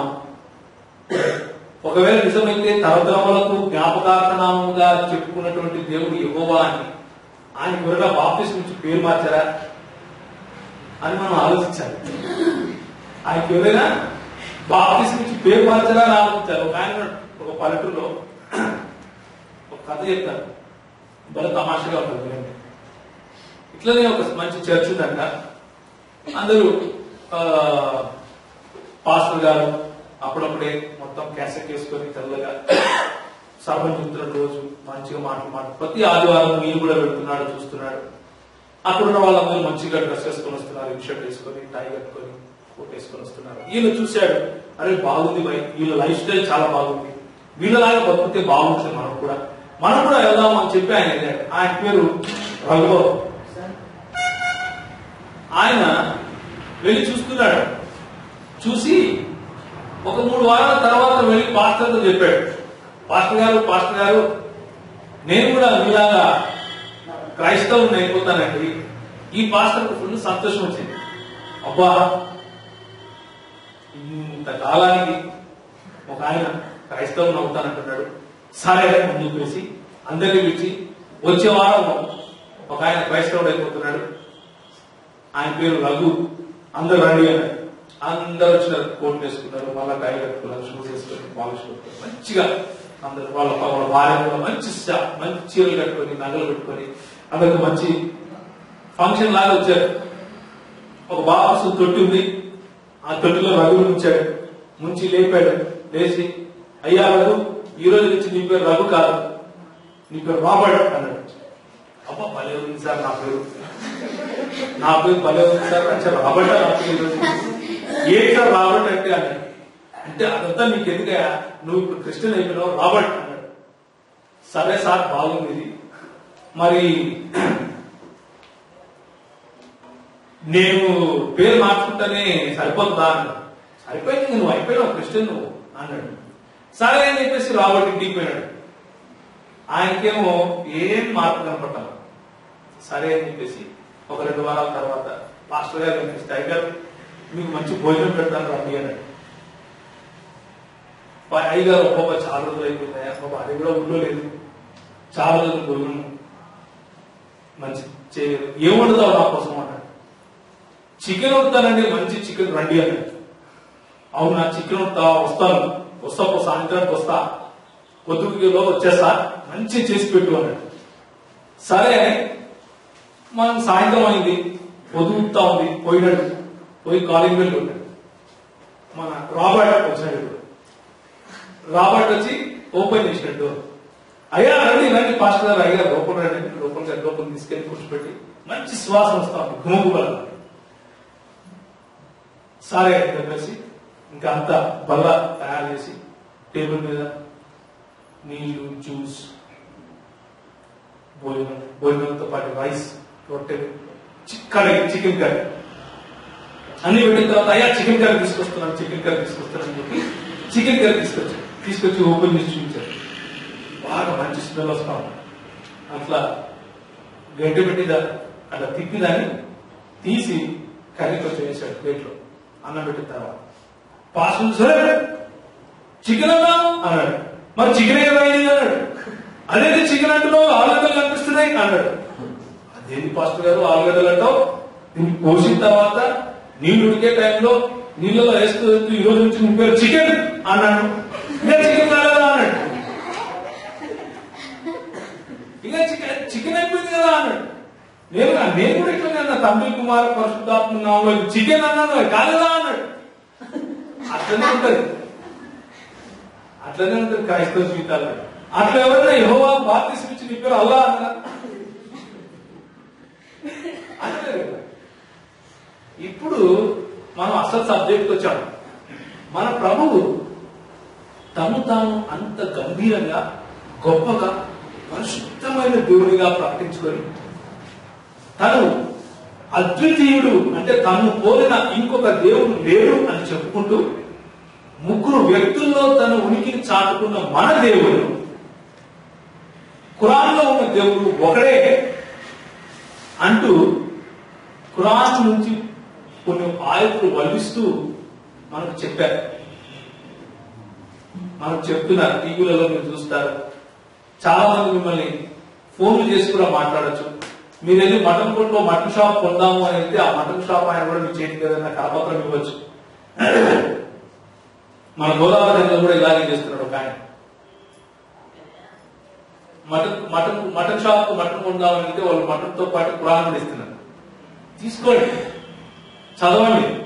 ఎందుకంటే చదివినప్పుడు మీకు స్పష్టంగా తెలిసేది ఏంటంటే మీ బైబిల్లో ఉన్న దేవుడు వాళ్ళ ఖురాన్లో ఉన్న దేవుడు ఒకడు కాదు, ఒకడవడానికి వీలు లేదు.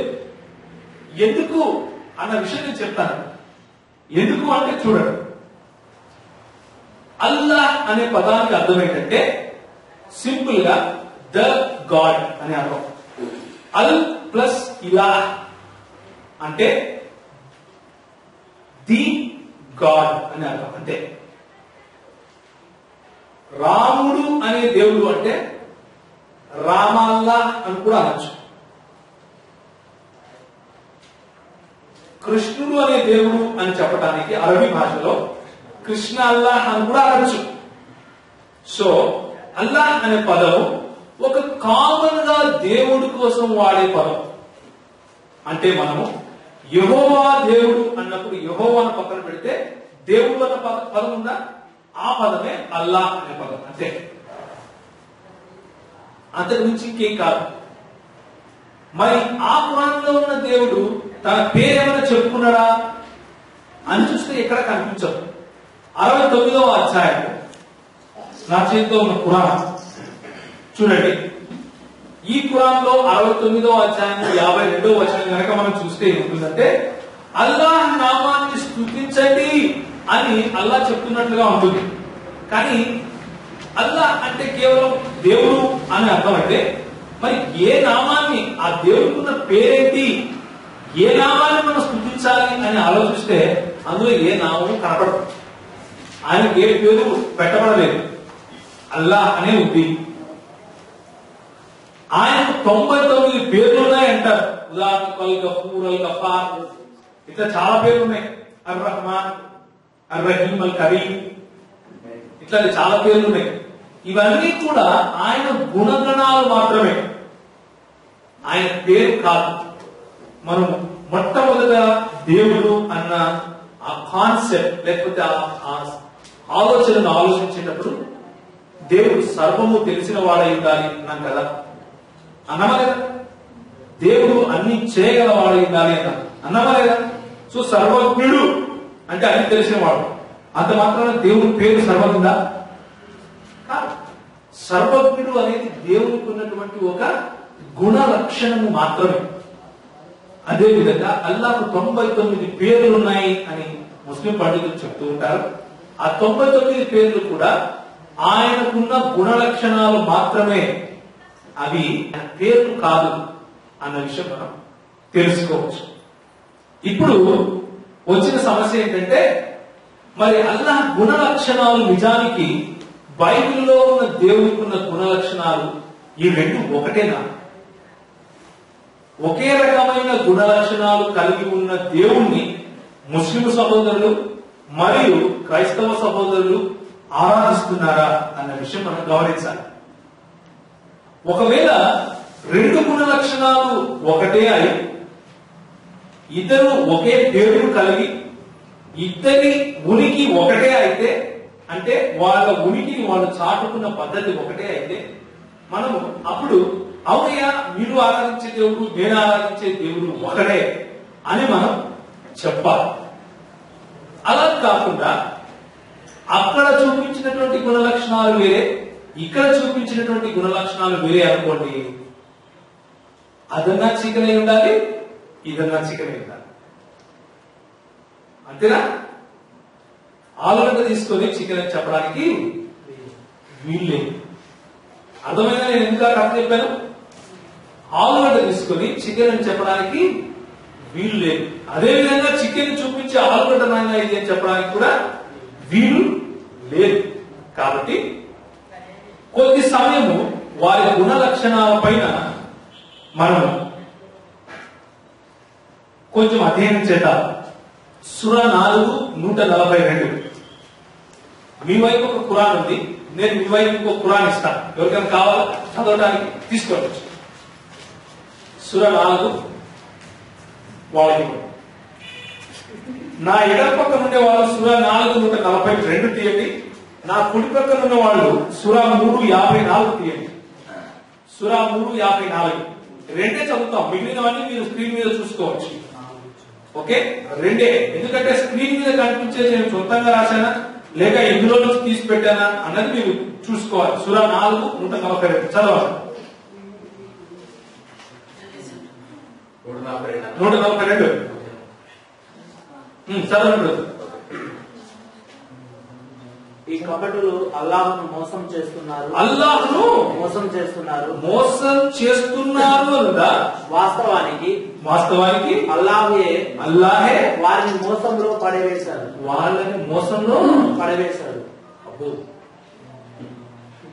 మీరు చదవండి 3:54 చదవండి. ఇశ్రాయేలు సంతతి వారు ఈసాకు వ్యతిరేకంగా రహస్యపు ఎత్తులు పన్నసాగారు. వారి ఎత్తులకు పై ఎత్తులను అల్లాహ్ కూడా పన్నాడు. ఎత్తులు వేయటంలో అల్లాహ్ మేకట. అంటే పన్నాగములు పన్నటంలో శ్రేష్టమైన వాడు ఖురాన్ చెప్పే దేవుడు. బైబిల్ చెప్పే దేవుడు పన్నాగములు పన్నుతాడా? నీవు చూసుకోండి. మీ బైబిల్లో మీ దేవుడు ఎవరైనా మోసగించాడా? ఎవరైనా పన్నాగములు పన్ని వాళ్ళని ఇరికించాడా? పన్నాగములు పన్నుట అన్న దానికి వాడిన పదము మకర్. వమకరు వమకరల్లాహు వల్లాహ్ ఖైరుల్ మాకరీన్ అంటారు వాళ్ళు. అంటే వారు మోసపుటెత్తులు వేశారు, ఈయన కూడా మోసపుటెత్తులు వేశాడు. మోసపుటెత్తులు లేక పన్నాగములు పన్నటంలో అల్లాహ్ మేటి అని చెప్పడానికి వల్లాహ్ ఖైరుల్ మాకరీన్ అంటారు. మకరా అనే పదానికి అర్థం ఏంటంటే మోసపూరితంగా అవతలి వానికి పన్నాగములు పనటం ద్రోహం చేయటం కుయుక్తి అని ఇస్లామీ డిక్షనరీనే చెబుతుంది. ఇస్లామీ డిక్షనరీ చెబుతుంది. ఇది పాస్టర్లు రాసిన డిక్షనరీ కాదు, క్రైస్తవులు రాసిన డిక్షనరీ కాదు, ముస్లింలే ఇస్లామీ డిక్షనరీ రాసుకున్నారు. అందులో వాళ్ళు ఇచ్చినదే ఇది. ఏమని? మకర అంటే మోసం చేయటం, ద్రోహం చేయటం, పన్నాగములు పడటం, కుయుక్తి చేయటం. మరి బైబిల్లో మీ యెహోవా దేవుడు ఎప్పుడైనా పన్నాగములు పన్నాడా?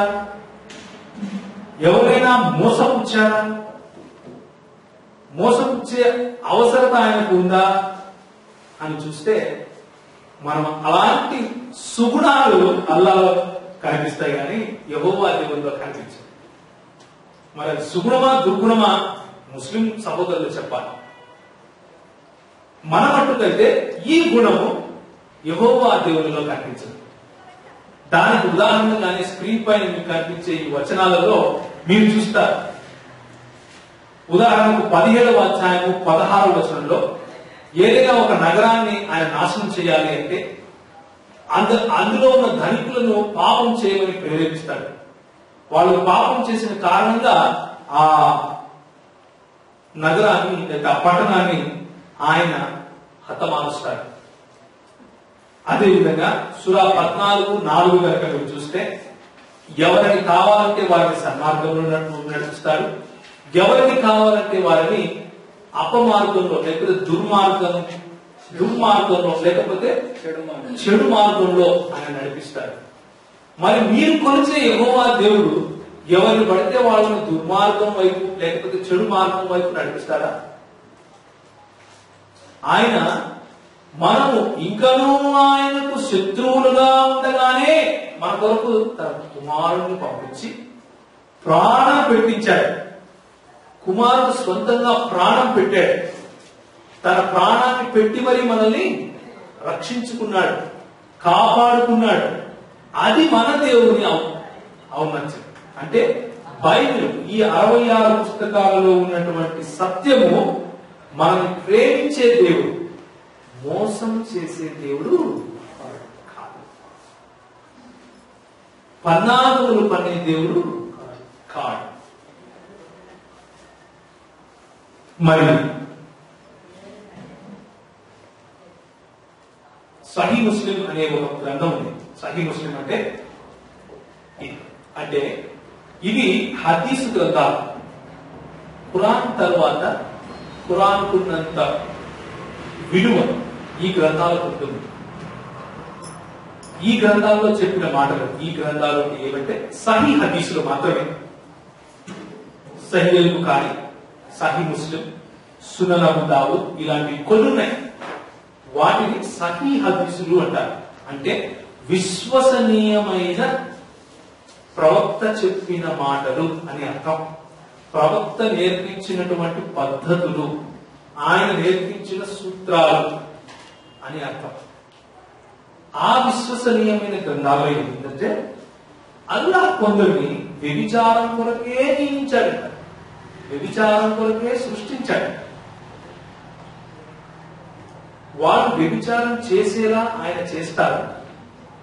మన ప్రభువు వ్యభిచరించవద్దు అని ఇచ్చిన కమాండ్మెంట్, ఇచ్చిన ఆజ్ఞ. ఒకవేళ అల్లాహ్ మరియు బైబిల్లో ఉన్న దేవుడు ఒకడే అయితే ఆయన ఇచ్చిన ఆజ్ఞను ఆయనే తిరస్కరిస్తాడా? ఆయన ఇచ్చిన ఆజ్ఞను ఆయనే తులనాడతాడా అని మనం ఆలోచించాలి. మనల్ని మనం ప్రశ్నించుకోవాలి. యేసు ప్రభువు వారు ఏమన్నారంటే మత్తయి రాసిన సువార్తలో, ప్రయాసపడి భారం వహించిన సమస్త జనులారా నా యొద్దకు రండి, నేను మీకు విశ్రాంతి కలుగజేస్తాను. దాని క్రింద ఏముంటుంది? ఆ వచనం బాగా దాని క్రింద ఏముంటుంది?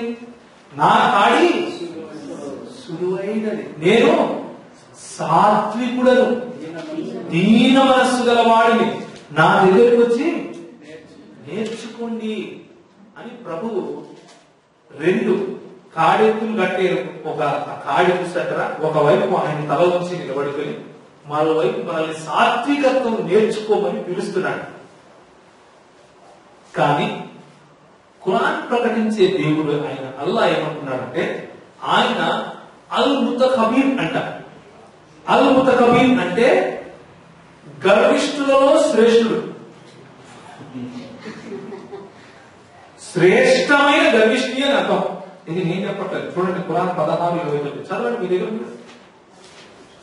ఖురాన్ 16:29, అదే విధంగా 59:23, 59వ అధ్యాయం 23. నా లెఫ్ట్ సైడ్ ఉండే వాళ్ళు 16 తీయండి, నా రైట్ సైడ్ ఉండే వాళ్ళు 59:23 తీయండి. 59వ సూర 23వ ఆయతు.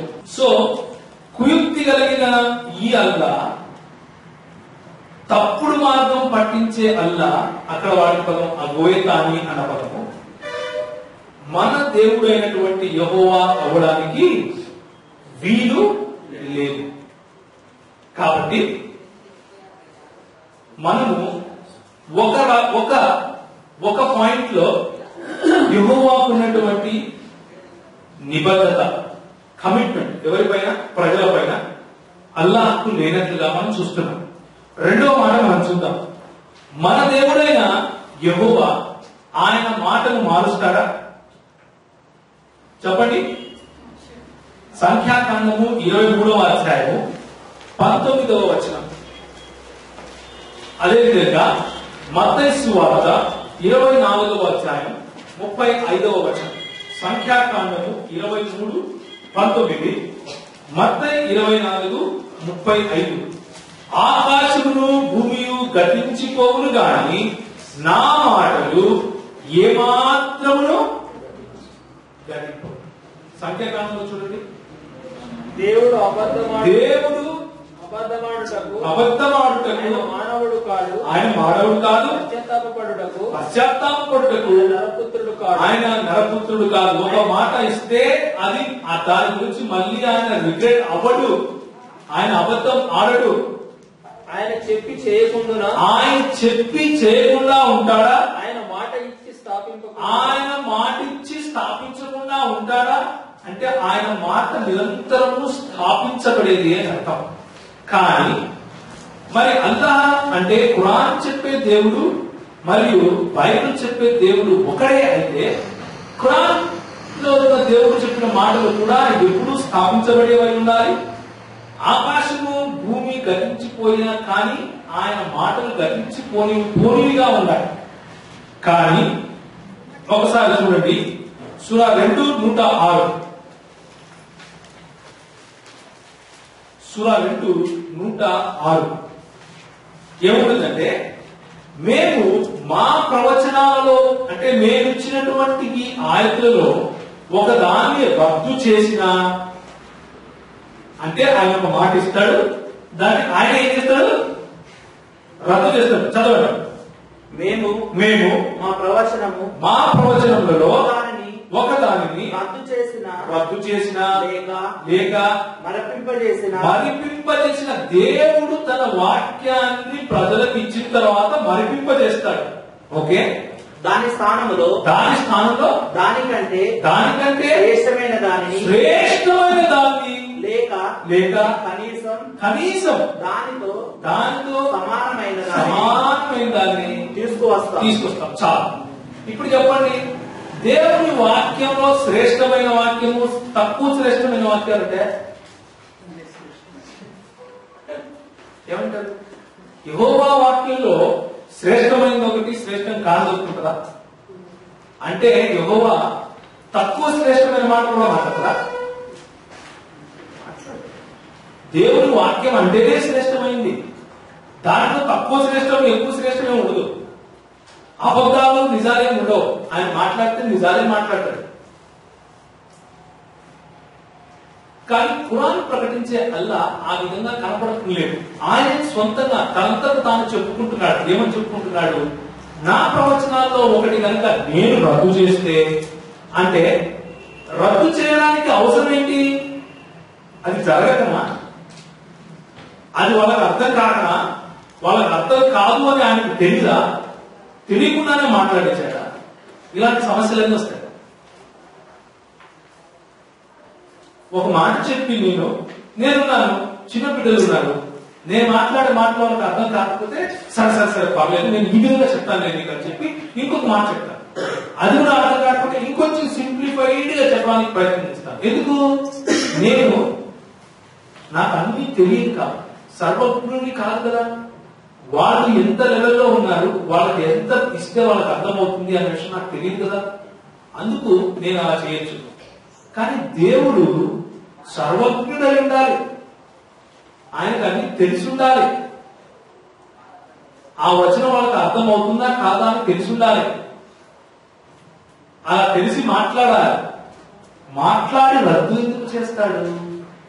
రద్దు చేస్తే అంతకంటే శ్రేష్టమైంది ఎలా ఇస్తాడు అంటే ఇంతకు ముందు వచ్చింది శ్రేష్టం కాదు అని అర్థమే కదా. కాబట్టి బైబిల్లో తను తాను ప్రకటించుకున్న దేవుడు శ్రేష్టమైన మాటలనే అన్ని సమయాల్లో అన్ని కాలాల్లో మాట్లాడతాడు. మనం హెబ్రీయులకు రాసిన పత్రికలో ఏం చూసుకున్నాం? మళ్ళీ ఒకసారి హెబ్రీయుల పత్రిక రండి. పూర్వకాలము నానా సమయముల్లోనూ నానా విధములుగాను ప్రవక్తల ద్వారా మన పితరులతో మాట్లాడే దేవుడు శ్రేష్టమైన మాటలు, కొంచెం తక్కువ శ్రేష్టమైన మాటలు మాట్లాడాడు కాదు. ఆయన మాట మాటే, ఆయన వాక్యం వాక్యం. ఆకాశము భూమి గతించిపోతుంది కానీ ఆయన మాట వాటికి గతించిపోతుంది. సూర 16:1 మేము ఒక సందేశాన్ని లేక ఆయత్తును స్థానంలో మరొక ఆయత్తును అవతరింపజేసినప్పుడు ఎందుకు అవతరింపజేసావయ్యా అంటే ఒక ఆయత మర్చిపోయారు. అలా ఎన్ని ఆయనలు మర్చిపోయారు? మరి ఇప్పుడున్న ఖురాన్ మొత్తం దేవుడు ఇచ్చిన ఆయతలు లేవు అందులో. వాళ్ళు మర్చిపోయేది కాకుండా ఈయనే మరిపింపజేస్తాడంట. పైన వచ్చిన మనం చూసాం, ఒక ఆయతను రద్దు చేసిన లేక మరిపింపజేసిన. ఒక ఆయతేమో ఏమంటుంది ఈయనే మరిపింపజేస్తాడు, ఇంకొక ఆయత ఏమంటుంది మర్చిపోతే ఒకవేళ దాని స్థానంలో వేరే దాన్ని తీసుకుంటాం. బైబిల్ గ్రంథము మన దేవుణ్ణి ఆయన వాక్యాన్ని ఈ విధంగా ప్రత్యక్షపరుస్తా ఉందా? బైబిల్ గ్రంథంలో దేవుడు వాక్యాన్ని మరిపింపజేసే దేవుడా? బైబిల్ గ్రంథంలోని దేవుడు ఒక వాక్యాన్ని రద్దు చేసి దాన్ని ఇంకొక శ్రేష్టమైన వాక్యంతో బలపరిచే దేవుడా? కాబట్టి మనము బైబిల్లో మనకు ఏ దేవుడైతే పురాతన కాలం నుండి ప్రవక్తల ద్వారా తను తాను బయలుపరుచుకుంటున్నాడో, మనతో మాట్లాడుతున్నాడో ఆ దేవుడు ఖురాన్ చెప్పే దేవుడు ఒకడు అంటే మనం నమ్మడానికి రెండవ పాయింట్ వ్యతిరేకంగా ఉంది. మొదటిది మోసము లేకపోతే కుయుక్తి, తప్పుదారి పట్టించడం. రెండవది ఇచ్చిన మాట రద్దు చేసి ఇంకొక మాట చెప్పడం. అంటే పిల్లలు ఆడుకుంటూ ఉంటారు, ఏదైనా తప్పు జరిగింది అనుకోండి ఏమంటారు తూచ్ అంటారు, తూచ్ కాదు మళ్ళీ చేస్తా. అట్లా దేవుడు చేస్తారా? తూచ్ అనేవాడు దేవుడు అవుతారా? ఒక దేవుడు అయినా కానీ బైబిల్లో ఉండే దేవుడు మాత్రం కాదు. వాళ్ళు అంటే ముస్లిం సహోదరులు ఇలాంటి వ్యక్తిని దేవుడిగా అంగీకరిస్తే మీకు నాకేమైనా ఇబ్బందా? ఏం ఇబ్బంది లేదు. రాజ్యాంగబద్ధంగా వాళ్ళు తప్పకుండా అలాంటి దేవుడిని ఆరాధించడానికి కూడా వాళ్లకు హక్కు అధికారము మన రాజ్యాంగం భారతదేశం ఇచ్చింది. మనకిచ్చిన హక్కు ఏంటంటే వారి కొరకు ప్రార్థిస్తాం, ప్రభువా నిజమైన దేవా వాళ్ళతో మీరు మాట్లాడండి అని సమయంగా ప్రార్థిస్తాం. మనం వారి కొరకు వాళ్ళకు మంచి మాట దేవుని గురించి పరిచయం చేసే ప్రయత్నం కూడా చేస్తాం. కానీ వాళ్ళొచ్చి మనకు చెప్పాలనుకుంటే తూర్చని దేవుడు మీ దేవుడు ఒకడే అంటే మనం నమ్మడానికి అవసరం లేదు. మనకు ఆ గత్యంతరం ఇంకా పట్ల మన బైబిల్ మన చేతిలో ఇంకా ఉంది. సో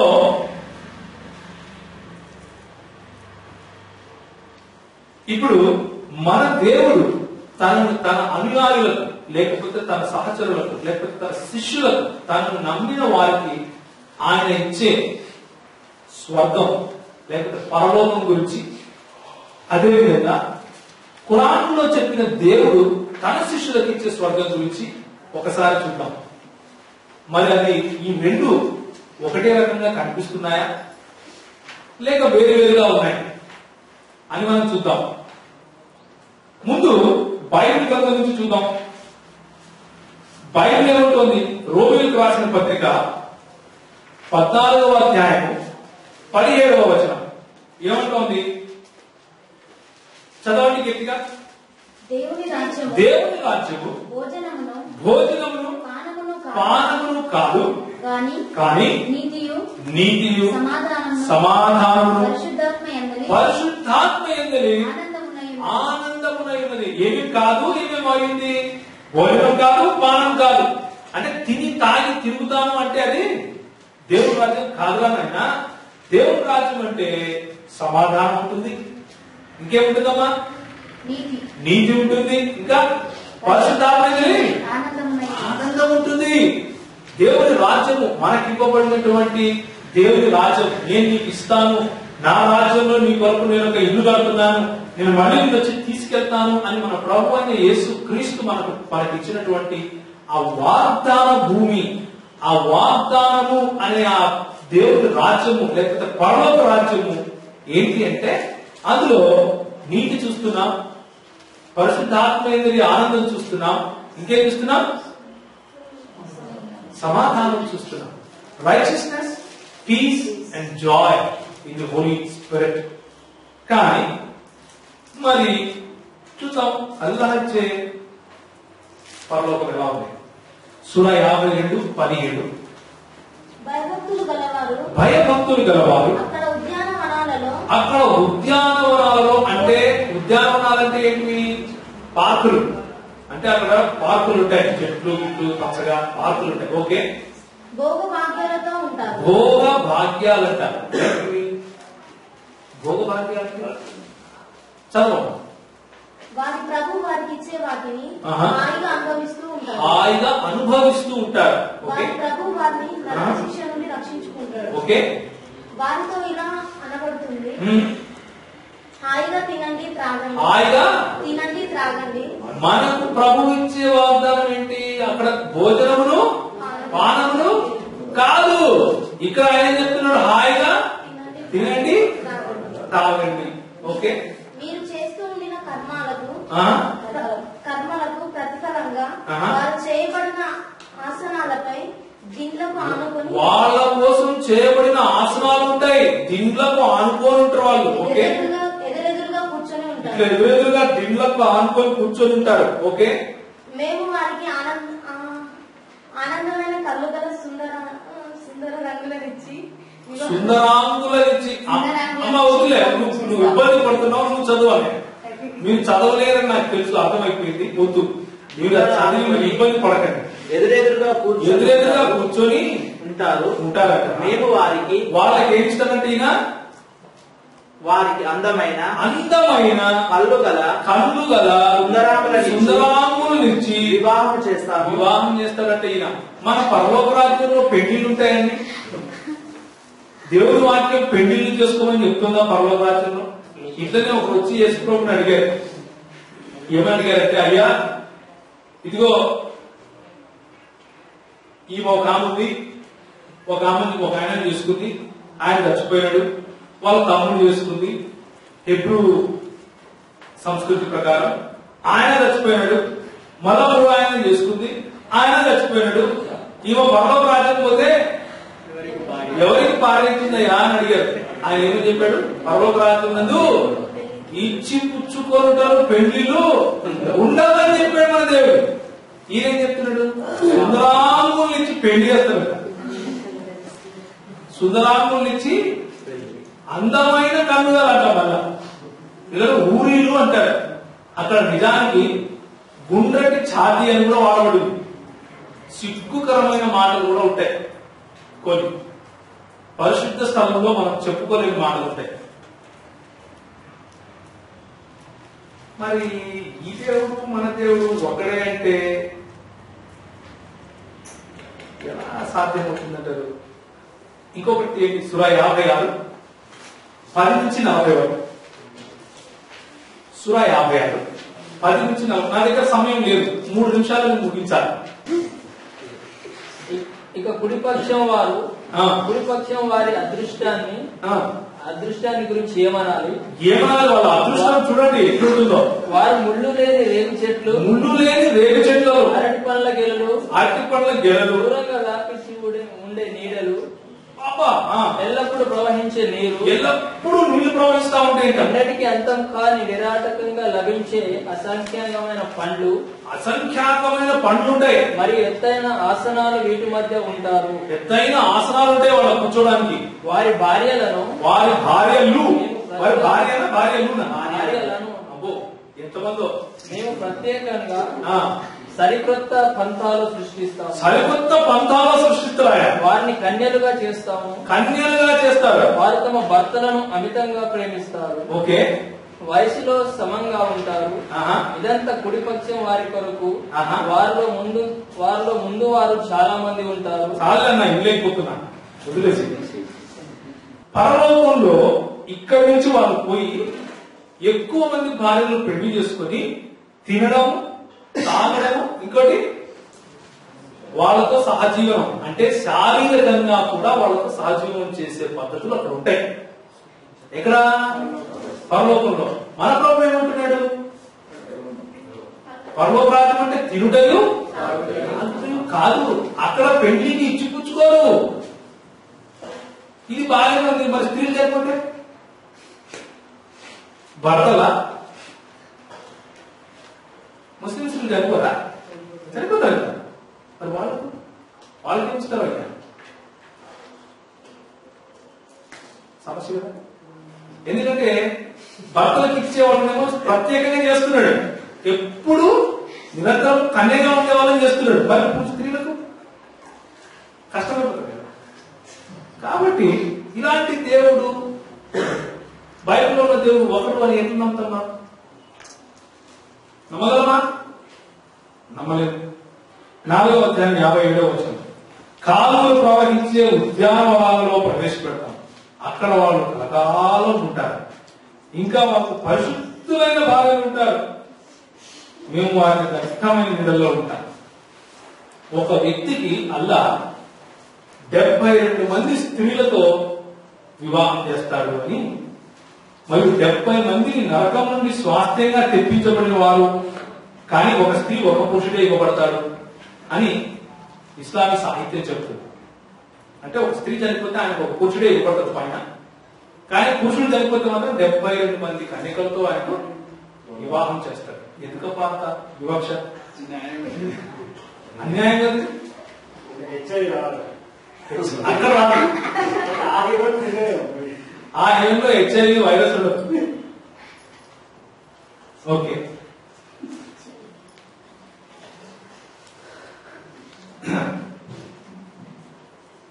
రక్త మాంసములు దేవుని రాజ్యమును స్వతంత్రించుకోవయ్యా. రక్త మాంసాలు దేవుని రాజ్యాన్ని స్వతంత్రించుకో. నిజమైన పరలోక రాజ్యం కావాలి అంటే అందులో పరిశుద్ధాత్మ